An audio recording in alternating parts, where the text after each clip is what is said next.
Welcome to Fiery Discourse, your podcast for media featuring dragonesses, female dinosaurs, and other similar saurians and scalies. I'm your host, Ludmillanon, and with me are my co-hosts, Angron, Mathmachine, the Shark, and Stryker. Today is our 154th episode, and we're discussing the 1996 Mighty Ducks episode, Jurassic Puck. So, let's get things started. Let's hear it for the Mighty Ducks. Feel like quacking, so I think I will. Wait, wrong extreme Disney's 90s show about ducks. You. And we'll be talking about another extreme 90s show about Disney ducks in the future, so stay tuned for that. So the Mighty Ducks movie, which is about a group of kids coached in hockey by a lawyer turned hockey coach, was a very surprise smash hit for Disney. This, of course, led to not one but two sequels, as well as its own animated series. But what's interesting about the series is that you would think it would be about kids travel the world doing hockey championships and getting to know each other and wacky hijinks ensue. You'd think it'd be like that, like a proto-embryonic rocket power in a way. We did not get that. We got something completely unique and off the wall. But before that, go ahead, Angron. This is basically what would be to Disney, what the Turtles would be to Viacom, and what Mighty Battletoads would be to Rare. So, in short, we have ourselves a Turtle spinoff. It's kind of funny when you think about it. How many Disney cartoons have like dog characters as protagonists? Like there's Disc, there's DuckTales, there's Darkwing Duck. And in fact, in all of those worlds when there's talking animals, most of them are dogs. So apparently people at Disney Toons really like dogs. How about Hugh Neutron running it then? The best way I can describe this is they wanted to make a Mighty Ducks show, and they asked the kid characters from the Mighty Ducks movie, hey, what kind of show would you like to see? And they just all said, I want to see aliens fighting evil space aliens. And there we go. It really does feel like that Simpsons moment. You want a down-to-earth, realistic show that's swarming with magical robots. And when you watch, you can win a prize. It does kind of feel like that. Yeah. What we got, instead of kids playing hockey, kids become friends, kids go to the championship, we got a show about duck aliens who play hockey as a way of life. They come from a planet called Puck World and were sent to the dimensional limbo by evil saurian aliens. Now, please keep in mind, this is based on a movie franchise that's about a bunch of kids that play hockey. They're not cartoon ducks. There's no aliens. There's no giant robots or spaceships. It's literally just kids play hockey. Kids are good at hockey. Go ahead, Angron. Bear in mind, Turtles spinoff. Compared to the others, this is honestly the most unique that Disney has done with the concept. Sure, we have Road Rovers, but bear in mind, ducks, their forte, based on a movie franchise that is far removed from this sort of concept. Kind of funny, like comparing to the Cartoon Network that did a lot of those. Oh, let's make a cartoon of a movie, but they still kept the spirit. Like, oh, Beetlejuice was still creepy things. Men in Black was the action one. Dumb and Dumber was a comedy. This is basically if they say, hey, remember Dumb and Dumber? Let's make them super action heroes that rescue the day in giant explosions. Because it was Disney and because it was mid-90s Disney, the animation, designs, and voice acting are all really top-notch. Like, this is really impressive for 1996. The show begins with its opening theme, which starts off with some really good CGI, considering this was both on television and literally a year after Toy Story came out. It starts off with a CGI hockey ring and a hockey stick shooting a hockey puck into a goal. The theme song and visuals are definitely steeped in 90s in terms of both appearance and music. It tells the story of the ducks coming to Earth before cutting to them playing, with a repeated tagline of Ducks Rock! Which I don't know if they do, but definitely an interesting attempt at a catchphrase there. While it's not as prevalent as in other openings, this definitely does get across what it ultimately is. A product of the 90s that is unashamed of what it is, and the characters in it, as you'll soon find out, are amazing. One of them in particular. The fans all start to cheer for them as we get to zoom in on each and every member of the Mighty Ducks, then see their CGI ship, the Arrowwing, take off. And one thing I have to point out, maybe on Howard the Duck's world, this is just how hockey regularly is. We then cut to them fighting off monsters, such as Wild Wing facing an electricity monster and Mallory against two robots, before we see Chameleon, one of the villains, dancing to the theme song before being throttled by Surge. Wraith, Another villain, who is an evil lizard wizard, has a duck skull on his staff, and a really dark touch that I was not expecting from the Mighty Ducks cartoon to do. It has some goofy 90s antics, some extreme moments, and some pretty comical stuff that's pretty on par with Disney Afternoon. But then we got stuff like that, and an actual character dying in a literal void, and all of a sudden this show becomes a lot more serious than you think. It also has Sylvia. Wait, what? Wraith then throws a fireball that Tanya just barely manages to avoid.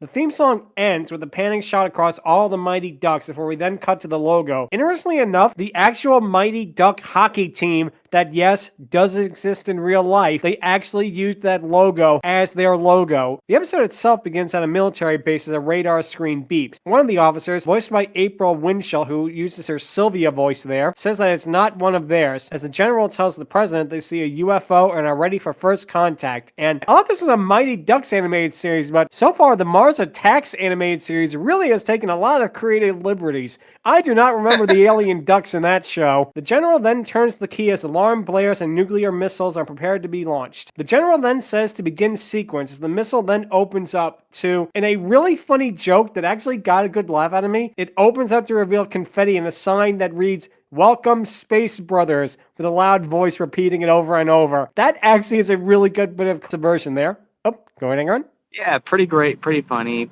if not a little inaccurate. If that was really what the US did with Alien, the missiles would have missiles inside of them and they would just fire in a flurry blaze, a la something like Robotech or Gundam.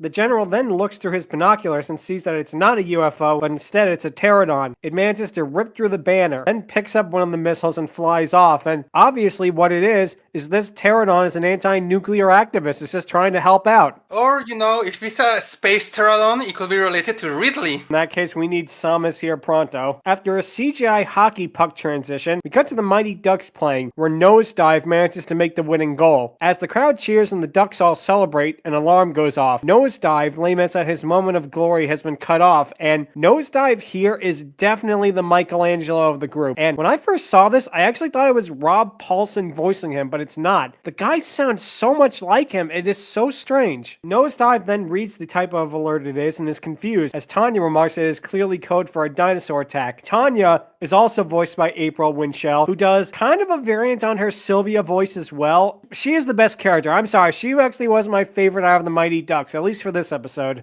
Yes, she is absolutely my favorite character. Like Otis to Mallory, she is definitely unique in her own way. But I'm sorry, Tanya Vanderflock is just 100% my favorite character of the bunch. She's strong, yet she's also goofy. Mallory, voiced by Jennifer Hale, says that, "I don't know what's weirder, that there's a dinosaur attack, or that you ended up making a code for a dinosaur attack." And another really good joke. Nosedive says that Anaheim is definitely not being attacked by a dinosaur, as we get yet another hockey stick transition. We then cut to the group in their lair, as Tanya says that Nosedive is right, as he gloats. She says that there's not a dinosaur attack, there's 2 dinosaur attacks. The writing on this show is a lot sharper than it is any right to be. The fact that these guys were just given the concept of Mighty Ducks cartoon go, and they gave us this, that really says a lot to their writing abilities, It's also interesting that Angron mentioned Ninja Turtles earlier, because the head writer of this show, David Wise, previously wrote for 87 TMNT, so they actually got the guy who wrote for Ninja Turtles to write for this show. Nosedive was technically correct. The best kind of correct. Phil, their human manager, voiced by Jim Belushi, tells him to go and get the dinosaurs, as Duke, voiced by Jeff Bennett, is confused at this, asking if he really wants them to save the world. Tanya is the best of the bunch. She's smart, but she's also got brawn to boot. She's a mix of butch and brainy that I absolutely adore, and the fact that the person who voiced Sylvia voiced this character before her definitely makes it engaging. Also, on the little alert bit, I don't know which is weirder. The fact that they actually have an alarm system for that sort of thing, or the fact that it's such an occurrence on their world that they have to have something like that. So it wasn't until I saw the manager with the team that I realized, oh, wait a minute, this is one of those strange worlds that has both anthro animals and humans together. And honestly, I think the only other world where I can think that happens is the bad guys. This certainly makes things more unique than other cartoons. Yeah, you think like they do like Goof Troop and make them all like dog people and that, but no, they actually made them human beings, which is really unique. Phil then says that them fighting dinosaurs on the news would be free publicity. Obviously, he got this idea from Mr. Krabs. No world means no money! Now save the world or you're fired! Yep. See, This is what I like about their manager, because he seems to understand, oh, hey, people like it when they're watching people fight dinosaurs. This is what Jurassic Park needed. Let's get on it. Well, Jurassic Puck is certainly better than Jurassic World in this case. Oh, Mallory goes up to Phil and tells him that giant dinosaurs attacking can mean only one thing, as he says that it means a big movie sale as well as other profit-making things. She instead retorts that she was talking about it being the work of Dragoness. Duke then asks how this could happen, as Tanya says that it's easy if he has both dinosaur genes and a DNA accelerator, with Nosedive also quipping that it's from the 11 secret herbs and spices. We then cut to the pterodon from earlier, still carrying the bomb as it gently places it on a truck bed. I will say this, if it was just a little bit sloppier, things would have gone much differently for the rest of the show. Let's put it that way.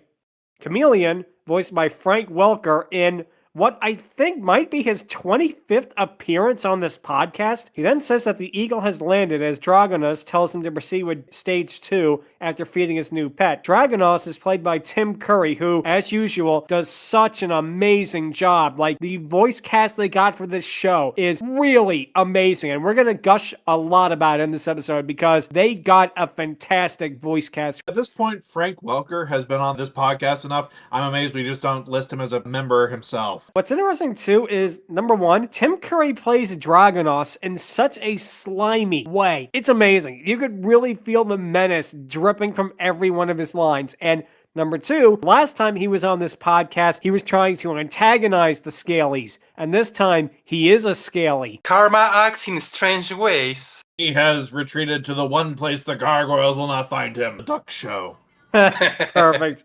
Still Disney, but it's a different type of Disney, so I guess that's okay. Chameleon looks afraid at first, but then turns his head into a green-skinned human, as he remarks how he's not looking forward to cleaning the dino litter box, which his gimmick is that he turns into celebrities, much like another Frank Welker character we discussed on Captain Simeon. He was the baboons that imitated celebrities. In that episode, he was imitating Columbo. And honestly, the thing that I mentioned earlier, that there are being humans in this universe, really helps with the gimmick of this character, because if it was yet another world about only dogs or only animal people, then turning into human heads will make sense. He will have to turn into like animal version of celebrities. Well, I guess having humans in this cartoon makes the joke work better then. We then cut to the city as the Mighty Ducks van continues to drive on, and while it is cool, it's not as cool as the turtle van, but what is? Duke says he doesn't see anything, but Czech, voiced by Brad Garrett, says that perhaps they are not meant to meet. Tanya says that it could be from interference from the buildings before saying that she'll look outside. After another hockey puck transition, and that's one thing to note, they really love using these CGI transitions to the point where it gets a little bit distracting after a while. We then cut to her outside as she says that there's a lot of signal scatter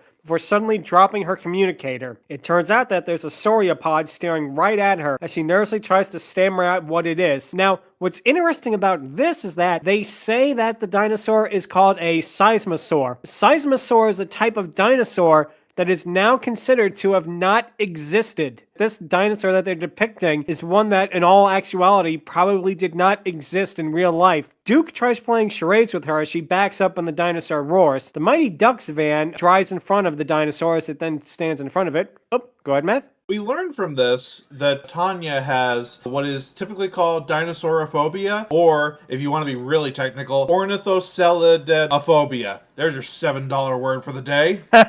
Nice. Duke then drives backwards away from the sauropod and shoots at it with their laser guns. But it is the 90s, it has to be laser guns. If it was a couple of years later, it could be different, but for now, we're still in that period. The lasers, much like the goggles, do nothing as the dinosaur smashes his head against a building and buries the van. Oh, go ahead, Shark. Honestly, kind of surprising that with some stuff like the lasers here, they don't go with a hockey theme a lot. Like, they could have, like, having him throwing out puck bombs or something similar. Yeah, it is rather interesting. Tanya sees this and then screams, saying that it's all her fault before the dinosaur trudges away. Siege and Wraith see this and grin evilly before walking off. And I love how all of the names of the Mighty Ducks are duck puns, and all of the names of the villains sound like they come from Castlevania. Tanya runs off to check on the van as we cut to Dragoness. Siege reports to Dragoness about how that dinosaur managed to give them rare duck, and adding to the tally of awesome voice actors in this, Siege is voiced by Clancy Brown, doing almost a Mr. Krabs voice with a slight southern accent. I guess him and Sandy have some sort of promotion going on at the Krusty Krab right now.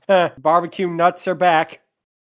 Yep. Dragoness then gloats about how they have been defeated at last, before Seats and clarifies that only 2 of them have been destroyed. Dragoness repeats this in shock and then destroys the view screen he's watching this on, before pacing the room. He then starts cooing over 2 reptiles in very tiny chambers, which I just want to point out, Tim Curry here is so great. Just how he manages to switch moods like that on a dime is really fantastic work. The way he fawns over those baby dinosaurs is quite the toxic love, isn't it? Quack, quack, quack. Stay tuned, there probably will be more Tim Curry references. Seeds then appears on another telescreen and asks if he did something wrong. Dragoness says about how all 6 ducks have to be destroyed, and that then it'll take their dinosaur cousins to defeat them, and then they'll make the world warmer for their kind. He tells them to prepare the missile launch site, as he then fires a ray gun at the 2 dinosaurs in the chambers. We then cut to the air base as Mallory asks the general why a dinosaur would steal a missile. General retorts with why would a duck need a fighter jet, enraging Mallory as she prepares to instantly come to blows with him, which, for this kind of show, I was not expecting them to go into that kind of level of prejudice.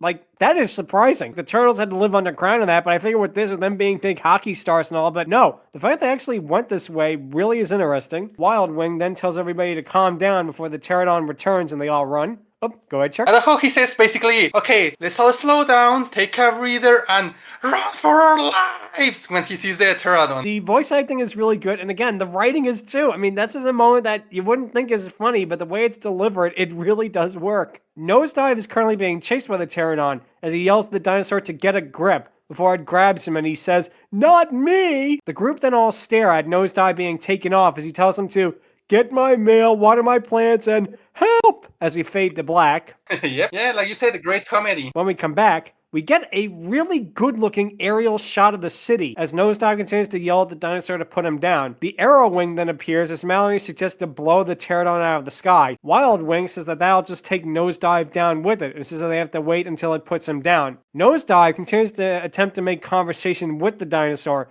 who merely roars at him in response. We then cut to Tanya digging through the rubble and apologizing for what happened, then tells them to use the grappling hook. They do so and manage to pull out the van as Tanya quips that they heard her. We then cut to the pterodon flying towards an abandoned building as it then drops Nosedive down. The pterodon then appears as Nosedive yells that he's not its midnight snack. The Arrow Wing then looms over the abandoned building as Mallory says that it can't fit through the girders, as Wild Wing says it doesn't need to. Nosedive then shoots at the dinosaur with his ray gun, only to find the pterodon gone. He asks where it was, as it turns out they have snuck behind him and carts him off, with Nosewing yelling that he had to ask him for then making a quip about frequent flyer miles. And Nosewing's quips are funny, but they do kind of get a little bit old after a while. I think that their thought process was, well, he's the Michelangelo of the group, so he's always got to make jokes all the time, which I guess was kind of like 87's Turtles. At the same time, I don't know, something about it there worked better than it works here.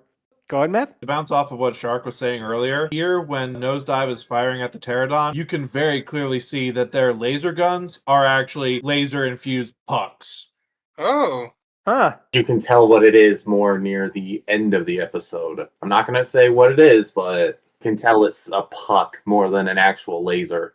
Wild Wing and Mallory then leave in their jetpacks, as the former says that he's going to leave the Arrow Wing on autopilot. We then cut to Chameleon standing by a lever as he asks, "Ready to go into the sewers?" to the missile. He then turns his face into Jackie Gleason as Ralph Cramden and says, "And away we go," which is one of Jackie Gleason's catchphrases, which has got a good laugh. This is the era where kids probably would know who Jackie Gleason was. It was like the last era, I think, where you could make that kind of pop culture reference without kids being just like, what? As the missile is lowered, Siege then talks about how they made the plans all wrong before, in another funny moment, Rake turns the blueprints the right way up. Got a good laugh out of me. You wouldn't expect these characters to be for good comedy, but it really does. We then cut to the van driving along as Duke asks Tanya what happened. She says that she froze up when she saw the seismosaur, as Duke asks why. Tanya says that she is afraid of 40,000-ton giant lizards, as Czech says that one gets stronger when they face their fears. And it is a bit ironic because April Winchell would later voice a very thick lizard when she was Sylvia. So she went from being afraid of them to being one, so that's progression. Tanya retorts to that by saying, "To face my fears, I need a ladder," for the van is then attacked by a giant enraged Triceratops. Another one appears to tip it over, as Tanya says that they have to get out of there before they are turned into shish kebab. Duke notes that the dinosaurs have another idea, as the 2 Triceratops smash into a building before the seismosaur takes a crate out of it, and places it on the truck flatbed. Chameleon jokes how they're having a sail so big that it's a steal. And one thing to note here, Frank Welker is actually using his Fred from Scooby-Doo voice here. Duke then notes that Chameleon is stealing explosives as he and Czech leave the van. We then cut to the Pterodon, still carrying Nosedive, and is being shot at by both Mallory and Wildwing in their jetpacks. Nosedive makes another quip about flying coach, as Wildwing tells Mallory to go long. She then releases a grappling hook that has hockey pucks on the end of them, which, as mentioned earlier with the ray guns, which I did not notice this before, thank you so much for Stryker for pointing that out, it has a hockey puck on the end of it, which makes me laugh how literally everything on their home world is related to hockey. Literally everything. The Pterodon then seemingly bites into Wildwing's jetpack, destroying it. Nosedive kicks and thrashes in the grass of the dinosaur, going so far as to bite its foot before Wildwing arrives and saves him. Mallory then fires at the Pterodon before it gives up and retreats. Nosedive starts to make a joke about how if ducks are meant to fly, we'd have wings, before Mallory just stares at him with a wry smile. And I like this. I do like how, as a team, they really do feel like they are friends, you know? They did a good job with the camaraderie here, and I appreciate that. Her wrist communicator then beeps, as she says that there's a strange energy reading going on in downtown Anaheim. Wildwing then notes it's probably the work of Dragoness, as Nosedive quips that he hasn't been in a life-threatening situation for the past 10 seconds. We then cut to Duke sword fighting with the Triceratops, while Czech runs away from the Seismosaur. Chameleon then shapeshifts into, of all things, Henry Fonda from the movie The Grapes of Wrath, as he says, "Whenever there's a dinosaur beating up a duck, I'll be there," as he drives off, which kind of a random reference right there. But Tanya then says that she has to help them, and much like Ninja Turtles before it, this show had no fourth wall, because she turns to the audience and says, "What am I, nuts?" before saying that she'll give them moral support and goes back into the van. Czech ends up being chased by the Seismosaur and wraps a grappling hook around its neck. He then leaps up to it, telling it that everything will be alright and to, quote, "channel your inner newt," which I don't know if that's such a good idea, because the last time Disney tried doing something with newts, it got canceled. Yep. He then notices a strange electronic device on the Seismosaur's neck, and, go ahead, Chuck. I know they didn't do it because at the time, not many people kinda thought about the evolution of dinosaurs, but kinda funny how we have this show about avian people fighting dinosaurs, and at no point they bring the whole, birds evolved from dinosaurs. Yeah, that is funny. They never once make a joke or a reference or anything about it. That is really interesting when you think about it.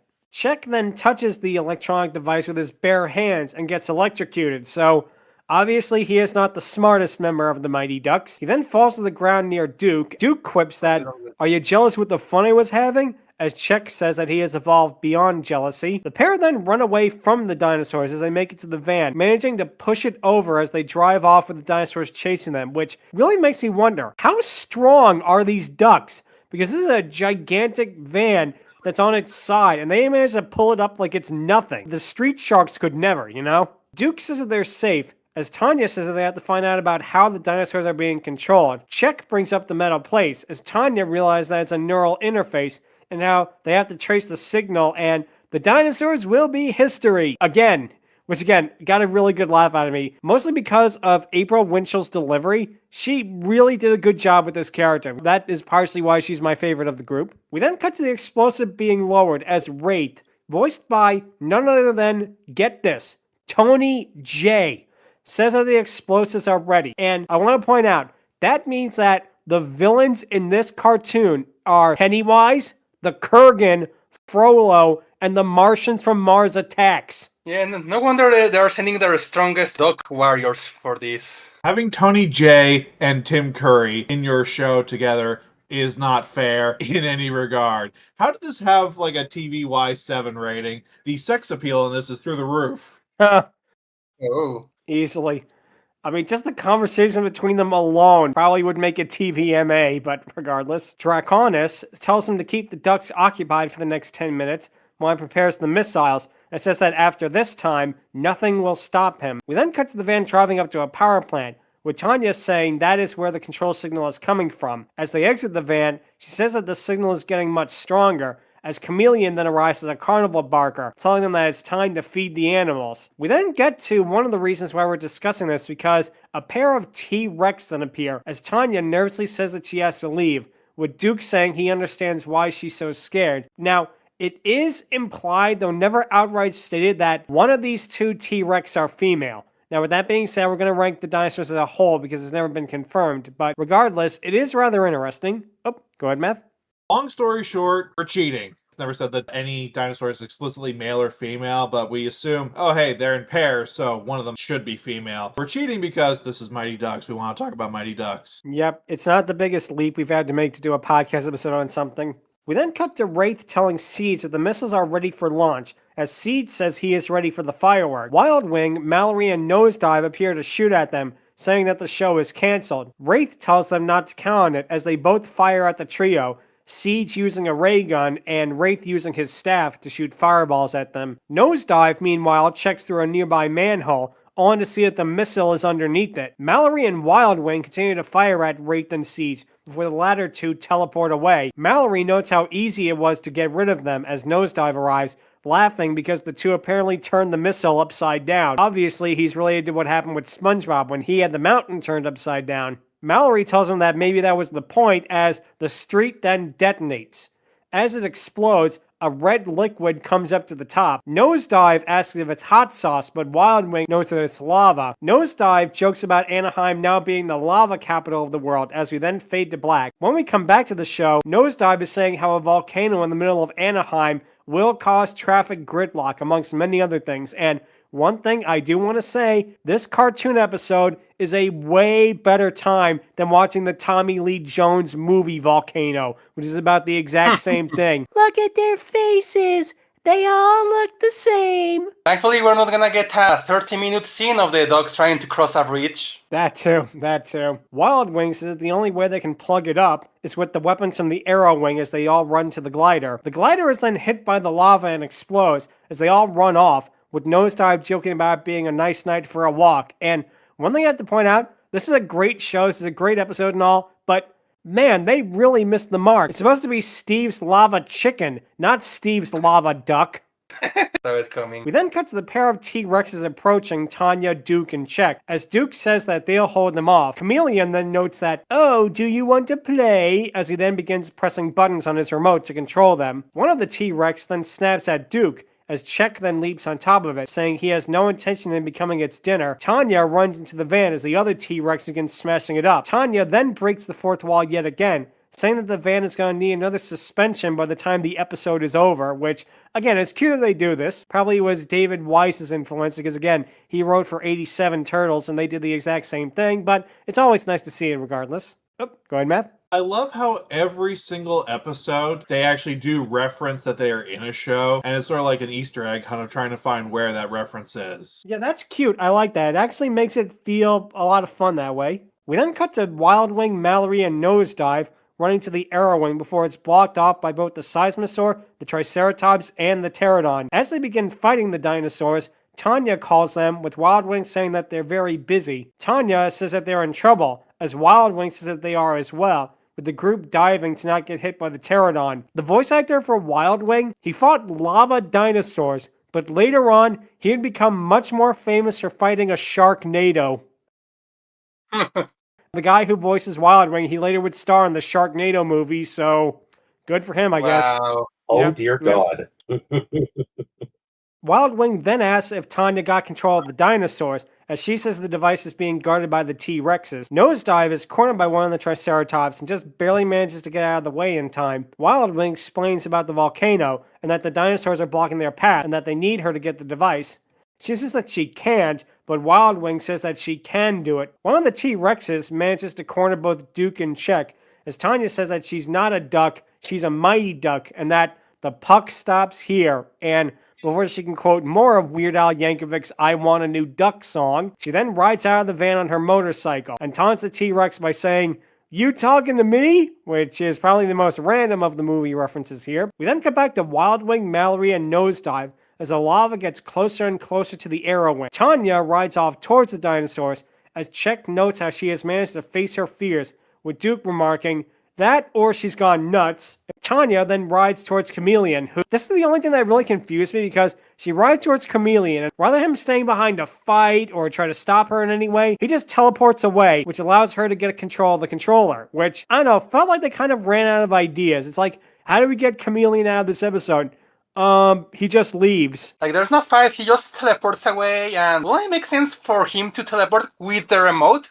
What is he even leaving it behind for her to grab? This one I actually will defend. Chameleon is more of the subterfuge guy of the group. He's not really the combat specialist. That's the other two. Typically, the way that the teleporter works, and they have shown this before, if you grab onto something that they are holding or them quick enough, you can either grab the thing that they're holding or teleport with them. She then manages to press the button on it, which causes the dinosaurs to suddenly stop and stare around in confusion. We then cut to Mallory, Wild Wing, and Nosedive as they manage to get into the Arrow Wing, and they destroy the volcano with a giant hockey puck, which, I'm sorry, I like this show, I like this episode, it's a really fun time. This really unintentionally made me laugh. Oh, if we don't put a hockey puck in literally everything, they won't realize it's the Mighty Ducks. Like, a giant hockey puck saves the day. Well, considering this was 1996, they could have had a cameo from Mr. Potato Head. What are you looking at, you hockey puck? Nice. Anyway, go ahead, Matt. You saved the day with a giant hockey puck. You're pucking kidding me. Nice. We then cut to Duke, Czech, and Tanya, as Duke is in awe over how such big beasts were able to be controlled by such a small device. Tanya notes that it's true, then says by pressing a small button, the dinosaurs should go back to where they were hatched. She then presses the button as the dinosaurs begin to trudge off. We then get another unnecessary hockey stick transition. We then cut to Dragoness, who is saying that I was going to make this world a saurian paradise, which we certainly would not mind that, before he then starts berating his henchmen for failing him and saying that he should hire new ones. Hey, you should be proud. Your henchmen are way more competent than Bebop and Rocksteady ever were. Well, that is true, but at the same time, it's not the highest of bars there. Very true. Very, very true. But the ground then begins to shake as Dragoness asks what it is. Chameleon imitates, of all characters, Bugs Bunny, as he says that maybe it's new job applicants, which, okay, that is weird right there. That is like one of the few, maybe single-digit times that Disney has referenced Warner Brothers in any way, and it feels weird, you know? Yeah. It turns out to not be job applicants. It turns out to be from the dinosaurs who are all busy approaching the lair. Dragoness has them open up a portal to Swamp World, and they do so as all the dinosaurs are sucked into the portal as it then disappears. Obviously, Swamp World is none other than Shrek's swamp, and he is not going to be happy when he sees it. What are you dinosaurs doing in my swamp? I mean, he has his own scaly friend he can call for help. We then cut back to the Mighty Ducks all in their lair, as Duke says that if it wasn't for Tanya, they would all be defeated, as Tanya says it was no big deal in a casual way. Nosedive decides to turn on the TV, as it turns out to be none other than a documentary about dinosaurs. The rest of the Mighty Ducks all decide to leave the room, as Tanya asks them what the big deal is. It's only a bunch of dinosaurs. After the others leave, Tanya then breathes a sigh of relief and turns off the TV, glad that it's over and saying that that's enough TV for the day. And I do like that bit, that she didn't really get over her fear. She still has it, but she managed to conquer it to save the day, which is really cute. And yeah, that is it for the episode as a whole. Mighty Ducks, sadly, would only last for one season, with the second one actually apparently being greenlit because the ratings were good enough. But why it didn't happen was because Disney Afternoon became one Saturday morning. And what happened with that was apparently Mighty Ducks did not meet the educational requirements of the new programming block, which was instead filled up with shows like Recess and Doug and Pepper Ann, which in a way you can kind of understand, but at the same time, I would like to see another season of this at least. I'm sorry, this maybe was not the best cartoon, but this certainly was the most creative cartoon of the time. Like, the fact that this is an official spinoff to Mighty Ducks, which, if you watch it, it literally is just every single inspirational sports movie wrapped up into one. The fact that something like this came out of something like that, it'd be like if they made Remember the Titans and turned out to be Steven Universe, the spinoff that the members of the Titan football team joined the Crystal Gems or something like that. That's what it feels like. Anyway, go ahead, Matt. Didn't meet the educational standards. Oh, come on, Disney. Throw in some random hockey facts or some random duck facts. You can make that work. Yep. Definitely. And it would have worked out better. It really would have. This is such a fun, unique show. I liked this way more than I thought I would because I, going into this, thought, oh, it would look good, but I don't know, maybe it'll be corny, maybe it'll be cheesy. But no, I legitimately enjoyed this show. I would have wanted to see more of this world and of Puck World and things like that. It really had such good characterization. And the fact is that since 1997, this show has really not been on the forefront of Disney, which kind of a shame. But that's going to lead to the question of the week, which is, what is your favorite Disney spin-off? Now, by spin-off, we mean any sort of continuation to a film or that is not a sequel. So the direct-to-video sequels in that case would not count. But with that being said, I'll go first, and my pick is definitely going to be the Aladdin television series, which really was a well-made time. It continued the movie in a really great way. It had good writing. Of course, it didn't have Robin Williams as the genie, but can't have everything. It expanded on the world in such a way that it really, really worked out. The creativity behind it. There's an episode where Aladdin and them, they find a world of anthropomorphic animal people. You have these villains, which range from Abis Mal, who's played by Jason Alexander, who also was in Return of Jafar. You have comic villains like that, to really serious ones like Mosenrath. Overall, it really continues the Aladdin franchise in a great way. It was so good that Aladdin and the Prince of Thieves actually is not only a sequel to the Aladdin movie, it's actually a continuation of the TV series. And it was meant as the finale to the Aladdin franchise as a whole. It actually had a lot of cameos from characters from the TV series. Of course, there's other really great Disney TV shows at the time, which that's one thing they were really good at, was TV spin-offs of their feature films, because the Timon and Pumbaa show was really funny. You had the Little Mermaid show, which is really good. The Hercules show, which actually took a lot of Greek mythology. I mean, they did an episode where they covered Prometheus, complete with the vulture ripping out his liver, and it's like, whoa, I did not think they'd go there. You know, it's one of those things that really is something else. And yeah, that's something going to be my answer. It's going to be the Aladdin TV spinoff, because it wasn't the first one. I believe the first one was Little Mermaid, but it is the best one, at least in terms of content in that. It really does feel like it is a continuation of Aladdin in the best way possible, with its humor, with its characterization, with its jokes, with everything. I don't want to forget one thing either. The episode with Chaos, the evil Discord-like entity voiced by Matt Frewer, aka Pain, aka Max Headroom, aka Pink Panther. There was a bit they do that is so funny with Iago. He turns Iago into Gilbert Gottfried, a caricature of him. And of course, Iago says, "Oh my god, I'm a hideous mutant!" That is one of the best bits in that show. But no, that's going to be my answer. Sorry if I rambled on for a little bit. Aladdin. But let's see. Shark, what would yours be? Okay, this one is kind of more unique because I'm not talking about a TV show nor some sort of spin-off movie. I'm actually talking about a ride at the parks. It's interesting because the one I really, really like about many of this is the Haunted Mansion. Usually was like that, just a Haunted Mansion that, okay, fine, a haunted ghost and all. But over the years, they actually did something really interesting with it. And is that from October to January, they will redecorate it and actually make it a Nightmare Before Christmas attraction.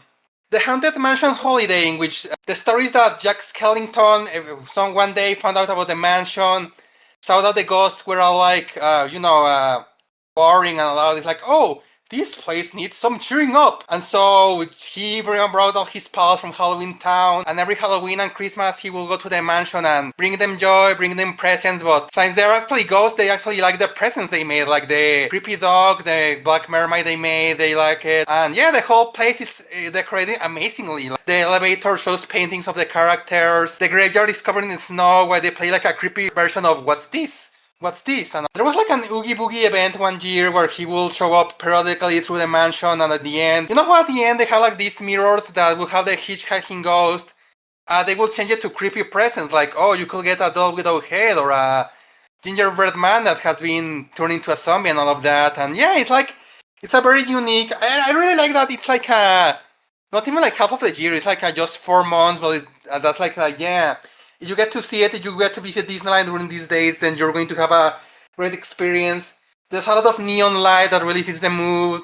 In the ballroom where they're having all the party, not only is it greatly decorated, but they have like this creepy gingerbread house that is actually made of actual ginger. It's not just a prop made of plastic. And every year is different. Like on the first year, it was like a creepy gingerbread version of the mansion. On the second year, it was like a forest with a giant gingerbread spider. The next year is like a casino by Oogie Boogie and all of that. It's really great. And the music, like there's a lot of covers from the song of the movie. Like I said, there's What's This? There's the Kidnap the Santa Claus when you get in your dumb buggy, which yeah, that place when you get up is great because you see all the Halloween Town characters working on their presents. And it's certainly unique, and honestly, yeah, I'd rather have Jack Skellington getting like this type of event rather than like, oh, Disney suddenly wanted to make a Nightmare Before Christmas CGI show or something like that. The fact that you combine Haunted Mansion with Nightmare Before Christmas, on one hand, when you say it out loud at first, it sounds strange, but the more you think about it, it really does click in a lot of ways, and that's one thing that really does seem like a lot of fun. I wish, they don't do that in Disney Paris, of course, because Phantom Manor, I think it'd be too much to change everything on that ride because it's a much longer one, but regardless, that really does sound like it's a lot of fun. I really have got to check out some videos about that or something because, wow, that sounds great. Let's see, Matt, what would yours be? I thought long and hard about what is a true spin-off, because I'm trying to avoid sequels or continuations. I don't fault anyone for saying, like your example of Aladdin. I'm just trying to look more for things that aren't directly linked and can be seen as furthering the story. So in that vein of spin-offs that are trying to do something new while keeping the spirit of the original, I'm actually going with a spin-off to a bunch of shorts. Disney is really, really good at their three main characters, Mickey, Donald, Goofy, characterizing all of those characters. But I think in particular, because Goofy, they're allowed to just go completely insane with. He is the best character and the most consistent that Disney has ever made. And that continues in Goof Troop. I love that show. It is so funny because Goofy is allowed to just be, well, Goofy. He's allowed to just be his wacky, normal self, and hijinks ensue. But I think perfect. that what's weirdly the best about Goof Troop, and this is why I love that it's a spin-off rather than a continuation, we have Family Man Pete. And Pete is the single best character in this. His family dynamic and his family as a whole are the best. Any episode that focuses on Pete, which is thankfully most of them, are great. And it's weird because for this being the Goofy show, Pete actually is sort of like the driving force of every plot that happens in the show. And the sheer insanity that this man goes through. In some ways, it's relatable because he's dealing with Goofy, and oh god, I can kind of blame him for being nuts. But at other times, it's great just seeing him get his comeuppance for the sleazeball shit that he tries. Also, this is the show that introduced us to Peg Pete. Thank you for that, Disney. Goof Troop as a whole was a really, really funny show. I will say this, it might actually be the funniest of the Disney afternoon shows and how well it was written in that. It really, really was a well one. And lest we forget, it also eventually led to Goofy movie. So without that, we would be much poorer. So thank you so much, Goof Troop, for that. So let's see, Stryker, what would your pick be for your favorite Disney spinoff? That's actually a good question because I never actually thought of that. Would you guys consider The Lion King 1.5 a spinoff? In a way, it's a prequel, so I don't know, but I think it could count. What do you guys think? Yeah, it's not like trying to continue the story. It's like showing you another side of the story more than being part of it. So yeah, I say it counts. Yeah, I would think so too, because it really didn't change much about the original story. In fact, I don't even think it was canon to begin with. So Lion King was Hamlet. So this is taking like the idea of Rosencrantz and Guildenstern are dead, which is a play about what they got up to in the events of Hamlet and doing it in Lion King, which really, it's a funny one too. I love the moments with them watching the movie and stopping and starting. As a whole, it really does a unique story while at the same time honoring the original in a lot of ways. yeah, I enjoyed watching this when I was a kid. Me and my folks, we had it on VHS, actually, and I enjoyed it way more than I should have, I feel like. I can definitely see why, because it's such a well-written movie in that. But anyway, you continue. Sorry about that. Oh, no, that's pretty much all I wanted to say. I enjoyed the movie. Since Angron had to leave for a bit of a other matter, I will read his answer out for him, which he told us. His answer is the Lion Guard, because, and here's what he said verbatim, I know the mysticism is a little bit more literal than how it was in the movies, but at its core, it still is the Lion King universe. All of this takes place parallel with the first one and a half, and the second movies, and the Timon and Pumbaa series if you want to get technical. But this adds not only more to the Lion King universe in terms of species and characters, but at the end of the day, it feels like something a lot more serious than something like Jake and the Neverland Pirates, Miles from Tomorrowland. And the cast certainly do a good job of proving that correct. He also notes that there's 2 or 3 episodes in that show so we can cover on the podcast, which is a big bonus. And yeah, it'll be interesting to see that because I know nothing about Lion Guard, believe it or not. Same here. I never actually thought about watching it either, so. Same, but we'll watch it for the podcast, so that'd be interesting, which now in turn is going to lead to the patent-pending Dragoness Scale, where we're going to rank these dinosaurs, and this one is going to be a little bit interesting because these dinosaurs really are not characters per se. As we've mentioned probably 20,000 times now, but these dinosaurs really do feel more like obstacles compared to anything else. They don't really give them personality or character, and really this is an excuse for us to talk about the Mighty Ducks TV show because it was a lot of fun to talk about. But with that being said, they're well designed in it. Like, if they are obstacles, they're damn good looking ones. And like I say, they don't do anything with them, so really personality, that's like a 1 or something like that. But design-wise, like a perfect 10. So I think that's going to even out to where I am going to give them a 6 out of 10, which I think is probably the right place for them. So let's see, Shark, what would you give them? You mentioned it, they're more of an obstacle, and hell, you could say giant monster. Because yeah, the only thing they do is like, most of the episode is just attack, and all of that. So yeah, there's not much. They're there, they fight the heroes, they have cool designs. I would have to give them points with one. At least they're smart enough to not do collateral damage. Like, they only focus on the guys they have to focus on the heroes when they're under control, and they go for the villains once they're free. It's, okay, you are a giant monster, but with some intelligence, even if very slightly. So I'm gonna go the same route as you and give them a 6 out of 10. Okay, all good. Let's see, Matt, what would you give them? As I said earlier in the episode, we are basically cheating because we want to talk about Mighty Ducks. As has been said already, these are the perfect epitome of just giant monster! Big-ass dinosaurs being big-ass dinosaurs. Thank you, Mighty Ducks. It gave us an opportunity to talk about you. We appreciate that. Nothing much else really to add here. It's my solid 5. Very well animated. It's 90s Disney, so A+ for that. But otherwise, just big monster. So, oh well. Yep, I can see that. Anyway, Stryker, what would yours be? I think I'm going to have to go with the same, because there really isn't much to talk about with these dinosaurs.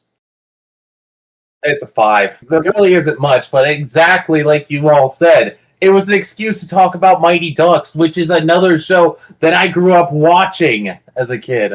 And I will also read, because Angron is currently not here now, I will read what he wrote verbatim for them. He is actually giving them the highest score of the podcast episode, believe it or not. He is giving them a 7 out of 10, and here is what he wrote verbatim. Nothing wrong with being just a bunch of dinosaurs homegrown by a tyrant dragon if it means that Tanya gets to overcome her fear of large avians. And here in quotation marks, come on 90s TV, get with the times. And the designs themselves are a lot better than upon first glance, but as is, they're mind-controlled dinosaurs who are just big monster, with little in the way of legit character. This may have been like Captain Simeon, the way that it mostly gave us the excuse to talk about Mighty Ducks. Mostly Tanya, and here he puts again in quotation marks, best show waifu for life. But unlike Captain Simeon, what we see is fortunately what we get, and looks way better than that show's scalies did. So, a comfy 7 out of 10. That's it for this week. If you have any questions, or if you want to see these Mighty Ducks show up in the Disney Plus series, feel free to email us at fiorydiscourse@outlook.com. Visit us on Twitter at twitter.com/fiorydiscourse. Visit us at Blue Sky at Blue Sky Fiery Discourse. Be sure to subscribe to the Fiery Discourse YouTube channel and subscribe to the playlist. Like and hit the bell icon. Leave a comment. Any and all comments are appreciated.